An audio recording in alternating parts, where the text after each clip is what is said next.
A few moments later.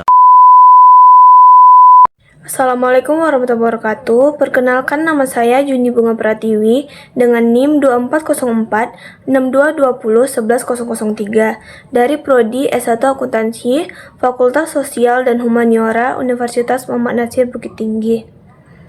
Baik, pada kesempatan ini saya akan menyampaikan video presentasi untuk mata kuliah Akuntansi Keuangan Syariah dengan dosen pengampu Ibu Syarifah Juhra. Dalam video ini, saya akan membahas mengenai akuntansi dana zakat, akuntansi dana kebajikan, serta ketentuan syar'i, rukun transaksi, dan pengawasan syar'i dalam transaksi pinjaman card. Yang dimana, materi ini sangat penting karena berkaitan dengan pengelolaan dana umat yang harus dilakukan secara amanah, transparan, dan sesuai dengan prinsip syariah Islam. Baik, pada materi pertama, saya akan membahas akuntansi dana zakat, yang dimana akuntansi dana zakat merupakan proses pencatatan, pengukuran, dan pelaporan atas dana zakat yang diterima dan disalurkan oleh lembaga pengelola zakat. Dana zakat berasal dari kewajiban umat Islam yang hartanya telah memenuhi syarat nisab dan haul, seperti zakat penghasilan, zakat perdagangan, dan zakat perusahaan. Dana zakat yang diterima oleh lembaga amil bukan merupakan milik lembaga, melainkan dana titipan yang wajib dikelola dan disalurkan kepada pihak yang berhak menerimanya. Oleh karena itu, dalam akuntansi syariah, dana zakat harus dicatat secara terpisah dari dana operasional lembaga. Pencatatan dana zakat dilakukan pada saat dana tersebut diterima dan diakui sebagai dana amanah. Dana zakat disalurkan kepada 8 golongan penerima zakat atau yang dikenal dengan asnaf, yaitu fakir, miskin, amil dan amil, mu'allaf, riqab, qorimin, fisabilillah, dan ibnu sabil. Penyaluran dana zakat harus sesuai dengan ketentuan syariah dan dicatat secara transparan agar dapat dipertanggungjawabkan kepada masyarakat.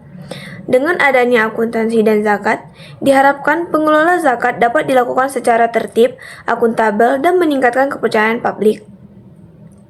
Selain dana zakat, lembaga keuangan syariah juga mengelola dana kebajikan. Dana kebajikan adalah dana yang digunakan untuk tujuan sosial dan kemanusiaan tanpa adanya unsur komersial atau keuntungan. Dana ini tidak boleh dibagikan kepada pemilik lembaga dan sepenuhnya digunakan untuk kepentingan masyarakat. Sumber dana kebajikan dapat berasal dari infak, sedekah, denda keterlambatan, dana non-halal yang tidak dapat diakui sebagai pendapatan, serta hibah sosial. Akuntansi dana kebajikan dilakukan dengan cara mencatat dana tersebut secara terpisah dari dana zakat dan dana operasional lembaga. Dana kebajikan diakui pada saat diterima dan disalurkan untuk kegiatan sosial seperti bantuan bencana alam, pendidikan, kesehatan, dan kegiatan sosial lainnya. Pencatatan yang jelas dan transparan bertujuan untuk memastikan bahwa dana kebajikan digunakan sesuai dengan niat awal pemberi dana serta tidak disalahgunakan. Baik, materi selanjutnya itu adalah pinjaman card. Card merupakan pinjaman kebajikan yang diberikan kepada pihak yang membutuhkan tanpa adanya imbalan atau keuntungan. Penerimaan pinjaman hanya diwajibkan mengembalikan pokok pinjaman sesuai dengan kesepakatan. Transaksi card bertujuan untuk membantu sesama dan mencerminkan nilai tolong-menolong dalam Islam. Oleh karena itu, dalam praktiknya, card tidak boleh mengandung unsur riba, gharar, maupun syarat tambahan yang memberatkan pihak peminjam. Dalam transaksi card, terdapat beberapa rukun yang harus dipenuhi agar akad dinyatakan sah menurut syariah, yaitu adanya pemberian pinjaman, penerimaan pinjaman, objek pinjaman berupa uang atau barang, serta adanya akad atau ijab dan qabul yang jelas.